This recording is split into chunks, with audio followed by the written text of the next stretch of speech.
Hello friends. हम लोग unit one के लास्ट टॉपिक की आज डिस्कशन करेंगे जिसका टाइटल है impact of energy sources on environment. हम लोगों ने यहाँ पे एनर्जी सोर्सेज में कन्वेंशनल एनर्जी सोर्सेज और खासकर जो फोकस किया है वो है कोल बेस्ड प्लांट पे। अदर एनर्जी सोर्सेज का हम यहाँ पे कम ही डिस्कशन करेंगे। तो हम लोग जान पाएंगे अभी कि कोल बेस्ड प्लांट का एनवायरनमेंट पे क्या इफेक्ट होता है। Total installed capacity in India as on date हमारे इंडिया में उसका पावर का कैपेसिटी कितना है, पावर जनरेशन कैपेसिटी कितना है वो देखते हैं। दोस्तों ये डेटा जो है वो 2021 का डेटा है, दिसंबर 2021, और ये मैंने सेंट्रल इलेक्ट्रिसिटी अथॉरिटी से की वेबसाइट से लिया है, ऑथेंटिक डेटा है। तो आप देखिए करीबन सेंट्रल गवर्नमेंट के पास में 98,547 मेगावाट है। स्टेट सेक्टर में करीब 1 लाख कह सकते हैं और प्राइवेट सेक्टर में करीब 2 लाख कह सकते हैं। इसी प्रकार टोटल हमारा हुआ इंस्टॉल्ड कैपेसिटी करीबन आप कह सकते हो 4 लाख मेगावाट का हमारे देश में पावर जनरेशन कैपेसिटी है। ये सारा आ गया, ये कैपेसिटी सिर्फ आप कोल बेस नहीं कहोगे, ये टोटल आ गया। ये सोलार आ गया, ये विंड आ गया, ये कोल बेस आ गया, ये हाइड्रो आ गया, ये न्यूक्लियर आ गया, ये सभी आ गया। तो ये जो 4 लाख मेगावाट का हमारा कैपेसिटी है। तो आप देखिए यहाँ पे स्टेट के पास जो है वो पूरे इंडिया में 26% के करीब है।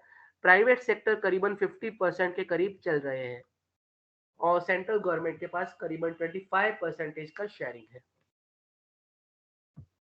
फॉसिल फ्यूल की हम बात करेंगे दोस्तों। फॉसिल फ्यूल माने जो हम कन्वेंशनल एनर्जी सोर्सेज यूज कर रहे हैं दोस्तों, उसमें अलग अलग सोर्सेस हम यूज करते हैं। Coal base, lignite, lignite pure coal को ही कहेंगे लेकिन लिग्नाइट बेस को हम अलग यहाँ पे बताते हैं। ये भी हमने उसी सेंट्रल गवर्नमेंट की वेबसाइट से लिया गया है। गैस बेस्ड प्लांट है, डीजल बेस्ड प्लांट है, ये सारा फॉसिल फ्यूल के अंडर दिखाया गया है। तो आप देखिए यहाँ पे कोल बेस का 51% शेयरिंग है, करीबन 2 लाख मेगावाट, और डीजल बेस का 0.1%, 500 मेगावाट। उससे ज्यादा हो सकता है प्राइवेट लेवल पे, लेकिन जनरल हम इसी बात करेंगे। तो दोस्तों देखिए कि जो फॉसिल फ्यूल जो पूरे जनरेशन का करीबन 60% है, पावर प्लांट हम लोग जो एनर्जी जनरेट करते हैं वो टोटल इंडिया के जनरेशन का 60% है। वो आप कह सकते हो वो फॉसिल फ्यूल है। और इसमें से भी 50, ये करीबन 59 माने 60% में से आप देखिए 51% कोल बेस्ड पावर प्लांट है। तो आप ऐसा कह सकते हो कि हमारे इंडिया में 50% कोल बेस्ड पावर प्लांट है। पावर जनरेशन हम लोग कोल बेस्ड पावर प्लांट से करते हैं। तो उसका एनवायरनमेंट पे क्या इफेक्ट होता है, उसके क्या नुकसान है, क्या उसकी प्रॉब्लम्स है, वो हम यहाँ पे स्टडी करेंगे। How will be effect of coal burning on environment. हमको पता है, हमने बहुत सारा ये सीन देखा होगा। पावर प्लांट में से चिमनी में से यहाँ पे गैसेस निकलते हैं, डिफरेंट गैसेस आते हैं। हमने स्कूलों में भी पढ़ा है दोस्तों कि इस प्रकार ये गैस बर्न करते हैं तो ये हमारे गैसेस इतने अच्छे हैं, इतने बुरे हैं। तो ये सारी हमने स्टडी किया है, लेकिन यहाँ पे हमारे एनवायरनमेंट पे क्या इफेक्ट होता है वो हमारे लिए एक बहुत बड़ा कंसर्न है। तो हमको उसको समझना पड़ेगा। और हम लोग क्यों नॉन कन्वेंशनल की तरफ जाएंगे, हम लोग क्यों सोलार बेस्ड जाएंगे, विंड बेस्ड जाएंगे, हाइड्रो बेस्ड जाएंगे, तो हम क्यों जाएंगे, तो हम ये चीज़ों से जो नुकसान होता है उसको अगर समझ पाएंगे तो हम लोग उस तरफ जा पाएंगे। Emission from burning coal. एक कोल जिसको हम गुजराती में कोलसो कहते हैं, कोयला जो कहते हैं, कोल। तो कोयले के जलने से कौन से गैसेस होते हैं वो हम देखते हैं। सल्फर डाइऑक्साइड, नाइट्रोजन ऑक्साइड्स, ये नाइट्रस गैसेस कहा जाता है इन्हें। पार्टिकुलेट्स, पार्टिकुलेट्स माने छोटी छोटी जो धूल जिसको हम रजकण कहते हैं।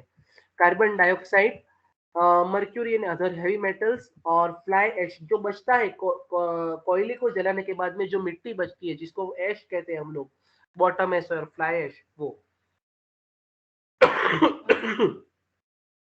दोस्तों ये जो लास्ट वाला है एमिशन जो होता है फ्लाई ऐश, उसका काफी पॉजिटिव यूज होता है।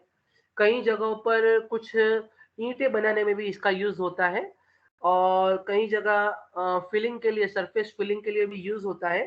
तो बाकी चीजों को छोड़कर ये चीज जो है वो अच्छी चीज है, लेकिन जो बुरी चीज है वो नंबर ज्यादा है। आप देखिए SO2, NOx, particulate, CO2, mercury, heavy metals, ये सारी चीजों के एनवायरनमेंट पे क्या इफेक्ट होते हैं इसका हम यहाँ पे अभ्यास करेंगे।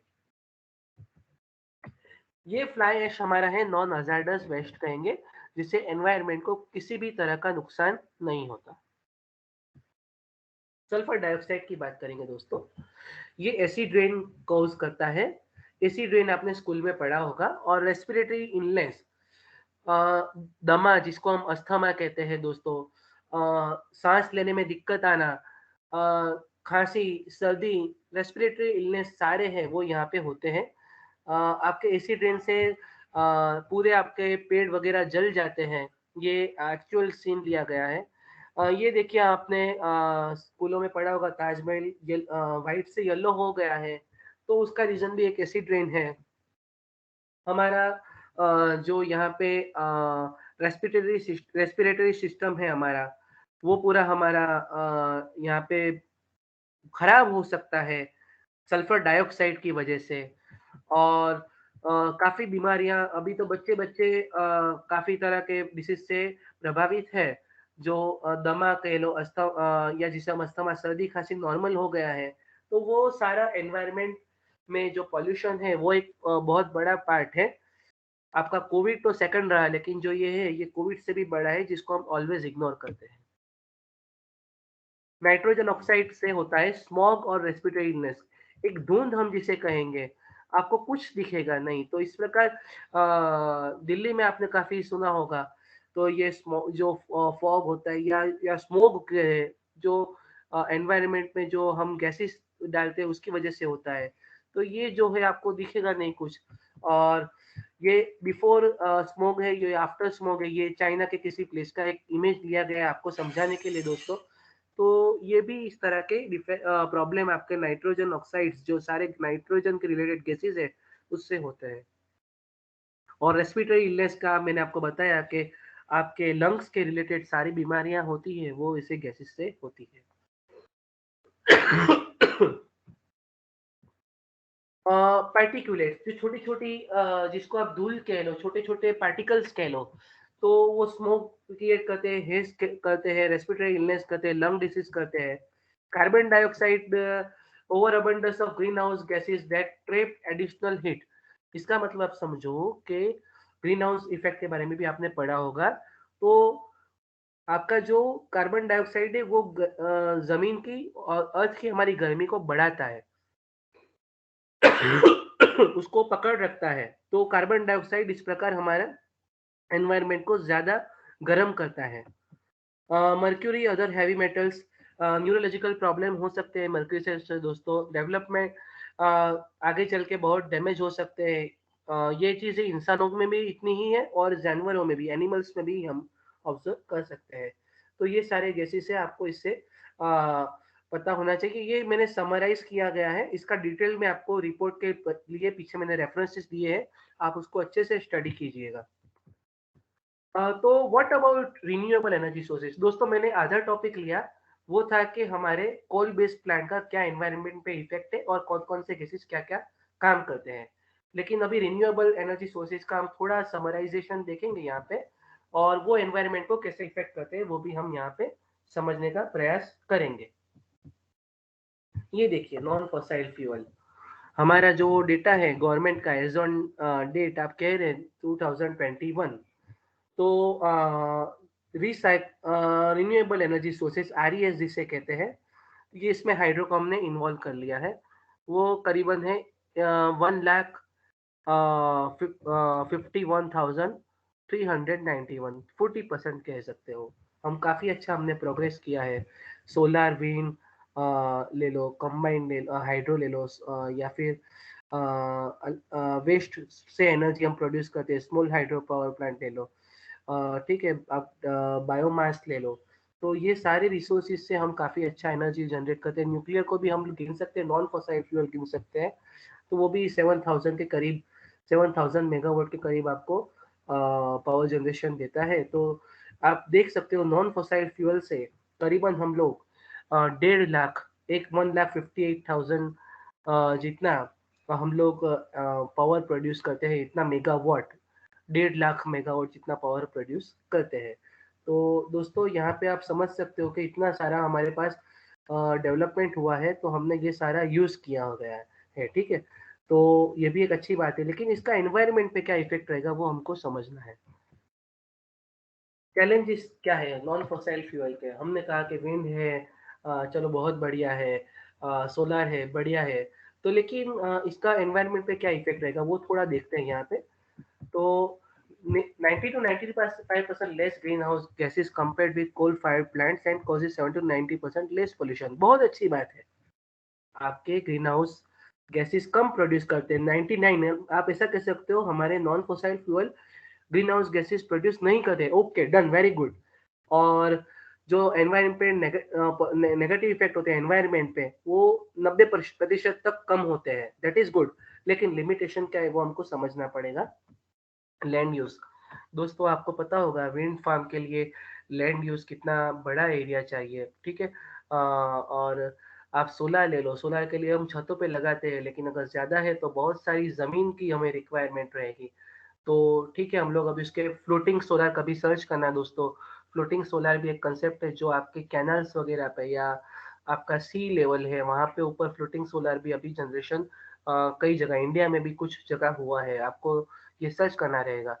तो एक लैंड यूज का एक यहाँ पे चैलेंज है आपके नॉन फोसाइल फ्यूल से। दूसरा है वाइल्ड लाइफ हैबिटेट। आप सभी यूज कर लोगे जमीनें दोस्तों, हमारे एनिमल्स कहाँ जाएंगे, उनका रहन सहन कैसे होगा? फिर हम, ऐसा होगा वो हमारी सिटी में बाघ और शेर घूमेंगे तो हम लोग फिर कहाँ जाएंगे? तो ये एक बड़ा चैलेंज है दोस्तों, उनको बहुत डिस्टर्ब होता है उनका लाइफ।